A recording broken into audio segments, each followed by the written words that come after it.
Hello and welcome back to all my students. तो चलो आज हम स्टार्ट करने वाले हैं मैटर इन आवर सराउंडिंग का पार्ट 2।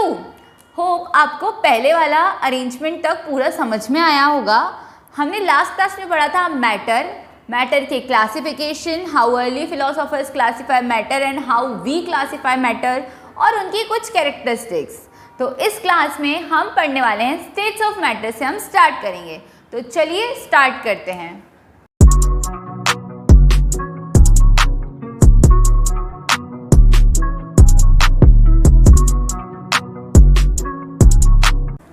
States of matter. अब states of matter exist in 3 fundamental states. Matter को 3 पार्ट्स में क्लासिफाई किया है, सॉलिड, लिक्विड एंड गैस। हालांकि मैटर के 5 पार्ट्स होते हैं, प्लाज्मा एंड बोर्स-ईनस्टीन। ये सिलेबस का पार्ट तो नहीं है, बट एक हायर लेवल स्टडीज़ के लिए या कॉम्पिटिटिव एग्जाम्स की स्टडीज़ के लिए हमें इसका थोड़ा बेसिक नॉलेज तो होना ही चाहिए। तो चलो हम स्टेट्स ऑफ मैटर के बारे में थोड़ा और डिटेल में जानते हैं। सॉलिड। अब सॉलिड जो है, सॉलिड की प्रॉपर्टीज़ क्या होती हैं? सॉलिड का एक डेफिनेट शेप और एक डेफिनेट वॉल्यूम होती है। Now let I give you an example. I have this bottle. ये बॉटल सॉलिड है, इसका एक डेफिनेट शेप है और इसकी एक डेफिनेट वॉल्यूम है। ठीक है, अगर सपोज ये 1 लीटर की है तो इसमें 1 लीटर पानी ही आएगा। इसका एक डेफिनेट शेप है, मैं इसको ऐसे बेंड नहीं कर सकती, ऐसे पकड़ के ऐसे करूँगी तो ये बेंड हो जाएगी, नहीं। ठीक है, ये एक सॉलिड का एग्जाम्पल हो गया। देन फिर इसके बाद डेफिनेट शेप एंड वॉल्यूम हो गया। फिर particles are tightly packed. Particles इसमें आपस में टाइटली पैक्ड होते हैं। टाइटली पैक्ड काइंड ऑफ से मैं बताना चाहती हूँ, जैसे कि ये एक पार्टिकल्स हैं, ये पार्टिकल्स, इनके बीच में स्पेस बिल्कुल भी नहीं है, इनके बीच में स्पेस नहीं है, ये आपस में पूरे पैक्ड होते हैं। लीस्ट काइनेटिक एनर्जी, जब पार्टिकल्स आपस में पैक्ड हैं तो इनको मूवमेंट की जगह ही नहीं मिल रही है। जब इनको मूवमेंट की जगह नहीं मिलेगी तो काइनेटिक एनर्जी प्रोड्यूस कहाँ से होगी? इसलिए इनमें बिल्कुल लीस्ट काइनेटिक एनर्जी होती है। Then they are incompressible. Compressible मतलब बिल्कुल ऐसे कर देना, जैसे स्पॉन्ज को अपन कंप्रेस कर देते हैं ना, तो ये इनकम्प्रेसिबल है। अब डाउट ये आता है कि जो स्पॉन्ज है वो भी तो एक सॉलिड है, फिर वो कंप्रेस कैसे हो जाता है? जो स्पॉन्ज है वो सॉलिड है, उसके पार्टिकल्स सॉलिड के ही हैं, पर उसके अंदर स्पेस एयर भरी रहती है। जैसे हम एक्सटर्नल फोर्स अप्लाई करते हैं उसके ऊपर, एक्सटर्नल फोर्स अप्लाई किया हमने तो उसकी वजह से वो कंप्रेस होता है, और जैसे ही हम वापस से उसको फोर्स हटा देते हैं वो अपना ओरिजिनल शेप रीगेन कर लेता है। ये और रबर बैंड इलास्टिक होती है। ठीक है, हम उससे थोड़ा सा एक्सटर्नल फोर्स लगा के खींचते हैं, तो जैसे ही हमने एक्सटर्नल फोर्स लगा के खींचा उसने अपना शेप चेंज कर लिया, जैसे ही हमने एक्सटर्नल फोर्स हटाया वो वापस उसके ओरिजिनल शेप में आ जाएगी। ठीक है, और ये एक सॉलिड के ही एग्जाम्पल्स हैं। और सॉलिड इनकम्प्रेसिबल होते हैं and then can not flow. Solid can't flow, ये तो पढ़ के ही समझ में आ रहा है। They have strong intermolecular force of attraction. जैसा कि अभी मैंने बताया, पार्टिकल्स आपस में पैक्ड होते हैं क्योंकि इनके अंदर फोर्स ऑफ अट्रैक्शन बहुत ज़्यादा होता है और सॉलिड की डेंसिटी मैक्सिमम होती है। For example would, iron, ice और ब्रिक, ये सॉलिड के एग्जाम्पल थे। नाउ लिक्विड की प्रॉपर्टी। लिक्विड में ना तो कोई डेफिनेट शेप होता है, ना ही उसकी कोई डेफिनेट वॉल्यूम होती है। अब सपोज मेरे पास पानी है, अब जैसे कि मैंने ये बॉटल ली थी, अब ये मैंने इसके अंदर पानी भरा है। अब अगर मैं कोई सा ये बॉटल हटा के बड़ा सा बीकर ले आऊँगी ना, तो वो पानी उस बीकर का भी शेप ले लेगा। उसके पास ना उसकी खुद की डेफिनेट वॉल्यूम है, ना डेफिनेट शेप है। फिर आता है दे कैन फ्लो। लिक्विड जो है वो फ्लो कर सकते हैं और उनको फ्लूइड्स कहते हैं। फिर आता है जो पार्टिकल है वो थोड़े लूजली पैक्ड होते हैं कंपेयर्ड टू सॉलिड। सॉलिड के पार्टिकल्स बहुत ज़्यादा बिल्कुल टाइटली पैक्ड होते हैं, ये थोड़े थोड़े उनमें स्पेस होता है लिक्विड में। ठीक है, इनका फोर्स ऑफ अट्रैक्शन मॉडरेट होता है, ना सॉलिड जितना ज़्यादा ना बहुत ज़्यादा का, मॉडरेट होता है। ठीक है, इसको कंप्रेस किया जा सकता है। इसकी काइनेटिक एनर्जी मीडियम होती है क्योंकि पार्टिकल्स के बीच में स्पेस होता है तो वो मूव कर सकते हैं फ्रीक्वेंटली, इसलिए इसमें काइनेटिक एनर्जी होती है। इसकी डेंसिटी भी मॉडरेट है। For example air, milk, water, milk and alcohol, ये हमारे लिक्विड के एग्जाम्पल्स हो गए। And then gas. अब जो गैस होती है इसकी प्रॉपर्टीज़ के बारे में पढ़ते हैं। गैस का ना तो कोई फिक्स्ड शेप होता है, वेरेस वॉल्यूम भी उसकी फिक्स नहीं होती है, ठीक है, जैसा कि लिक्विड में था। फिर इसके बाद आता है कि जो गैस है वो इनफाइनाइटली कहीं भी एक्सपेंड हो सकती है, गैस कहीं तक भी जा सकती है, उसमें उसका जो इंटरमॉलिक्यूलर फोर्स ऑफ अट्रैक्शन है वो बहुत बहुत बहुत कम होता है, ठीक है। They can expand indefinitely. Particles जो है बहुत ज़्यादा लूजली पैक्ड होते हैं, लिक्विड के भी कम, सॉलिड लिक्विड में थोड़े पास, सॉलिड में बहुत ज़्यादा पास होते हैं, लिक्विड में थोड़े पास होते हैं, गैस में बहुत दूर दूर होते हैं, ठीक है। Very weak intermolecular force of attraction, ये मैंने अभी बता ही दिया। हाईली कंप्रेसिबल, गैस बहुत ज़्यादा हाईली कंप्रेस हो जाती है। जब अपन गैस को बहुत ज़्यादा कंप्रेस कर देते हैं ना तो वो लिक्विड का शेप, लिक्विड में फॉर्म हो जाती है। जैसे कि एलपीजी, लिक्विड पेट्रोलियम गैस, उस गैस को बिल्कुल बड़ी, वो गैस को हमने बिल्कुल कंप्रेस कर करके उसको लिक्विड फॉर्म में कन्वर्ट कर दिया है, ठीक है। लिक्विड जो है गैस जो है वो भी फ्लो कर सकती है। इनमें काइनेटिक एनर्जी बहुत ज़्यादा होती है, हाईएस्ट काइनेटिक एनर्जी। अब हाईएस्ट क्यों है काइनेटिक एनर्जी? क्योंकि जो इनके पार्टिकल्स हैं वो बहुत ज़्यादा दूर हैं, तो ये पार्टिकल्स रैंडमली मूव कर सकते हैं, और जब जैसे ही रैंडमली मूव करेंगे तो इनका काइनेटिक एनर्जी ऑटोमेटिकली इंक्रीज हो जाएगी। इसकी डेंसिटी मिनिमम होती है। For example air, oxygen, carbon dioxide, ये सारे गैसेस के एग्जाम्पल हैं। अब बारी आती है प्लाज्मा। प्लाज्मा क्या होता है? अब जैसे कि हम इधर लिखा हुआ है सुपर हीटेड आयनाइज्ड गैस, ठीक है, तो मैं एक एग्जांपल लेती हूँ। हम सॉलिड को जब हीट करते हैं तो वो लिक्विड में कन्वर्ट हो जाता है, लिक्विड को जब हीट देते हैं तो वो गैस में कन्वर्ट हो जाता है। ऐसे ही जब एक गैस है, उस गैस को हम बहुत ज़्यादा हीट करेंगे, हीट करते जाएंगे, जैसे ही हमने गैस को बहुत ज़्यादा हीट कर दिया, सुपर हीट कर दिया, तो वो प्लाज्मा में कन्वर्ट हो जाती है, ठीक है।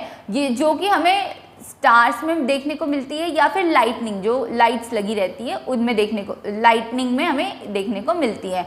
जैसे कि ये जो मैंने स्क्रीन दिखाई है, ये पीछे लाइटनिंग हो रही है बहुत ज़्यादा, ये प्लाज्मा का ही एग्जाम्पल है। जब ये गैसेस जब आयनाइज्ड हो जाती हैं, ठीक है, तो वो प्लाज्मा में कन्वर्ट हो जाती है। जैसे कि एग्जाम्पल आप देख सकते हो, मैंने स्क्रीन पे दिखा रही हूँ लाइटनिंग का। हाइड्रोजन का जो प्लाज्मा है वो पिंक कलर का होता है, वेरेस आर्गन का जो प्लाज्मा है वो रेड कलर का होता है। ओके, सो अब आता है बोस-ईंस्टीन कंडेंसेट। बोस-ईंस्टीन कंडेंसेट क्या होता है? जैसे कि हमारे पास गैस है, हम गैस को थोड़ा सा टेम्परेचर लो करेंगे तो वो लिक्विड में हो जाएगी, फिर और लो करेंगे तो वो सॉलिड में कन्वर्ट हो जाएगी। बट अगर एक सॉलिड है और हम उसको बहुत ज़्यादा लो टेम्परेचर में, मतलब बहुत अति में लो टेम्परेचर में जब हम उसे रखेंगे, जो कि हमें यूनिवर्स में देखने को मिलता है, तो ये पार्टिकल, तो फिर वो सॉलिड से बोस-ईंस्टीन कंडेंसेट में चला जाता है वो पार्टिकल। इसका नाम बोस-ईंस्टीन दो साइंटिस्ट के नाम से मिलके बना है, साइंटिस्ट बोस एंड आइंस्टीन।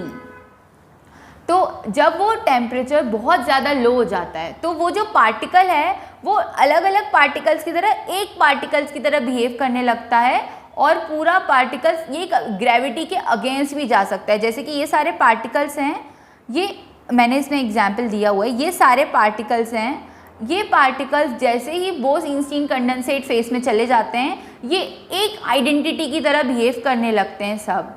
और ये था हमारा पूरा स्टेट्स ऑफ मैटर। हमने 5 सॉलिड, लिक्विड, गैस, प्लाज्मा और बोस-ईंस्टीन पढ़ लिया है। अब बारी आती है डिफ्यूजन की। Like what is diffusion? तो यहाँ पे लिखा है the diffusion is the process of movement of particles from a region of higher concentration to a region of lower concentration, ठीक है। मतलब इसमें ये बताया गया है कि डिफ्यूजन जो है वो एक प्रोसेस है जिसमें पार्टिकल्स जो है वो हायर रीजन से लोअर रीजन तक मूव करते हैं, हायर कंसंट्रेशन से लोअर कंसंट्रेशन तक मूव करते हैं। जैसे कि मैं एक एग्जांपल लेती हूँ, घर में आज बनी है दाल बाटी बनी है, ठीक है, लास्ट टाइम दाल मखनी बनी थी, आज हमने दाल बाटी बना ली तो अब वो गरम गरम दाल बाटी की खुशबू पूरे घर में फैल गई, ठीक है, तो वो वहाँ का जो कंसंट्रेशन था वो हायर कंसंट्रेशन था और बाकी एरियाज लोअर कंसंट्रेशन में था, तो उसकी खुशबू का फैल जाना, तो ये होता है डिफ्यूजन। और ये अगर बिना किसी एक्सटर्नल फोर्स के हो रहा है, ये अपने आप से हो रहा है, जहाँ भी on its own word use हो, ऑन इट्स ओन ये वर्ड जहाँ भी यूज़ हो, समझ जाना कि हम डिफ्यूजन की बात कर रहे हैं। फिर इसके बाद आते हैं कुछ इनने एग्जाम्पल्स दिए हैं, ठीक है, स्मेल ऑफ परफ्यूम जो कि पूरे रूम में फैल जाती है, ठीक है, जैसे ही हमने परफ्यूम लगाया वो पूरे रूम में फैल गई, तो ये एक डिफ्यूजन का एग्जाम्पल हो गया, ठीक है। फिर इंक, जैसे ही हमने मतलब पानी है, उस पानी में एक ड्रॉप इंक डाला तो वो धीरे धीरे पूरे वाटर में फैल जाएगी, तो ये एक एग्जाम्पल हो गया इंक।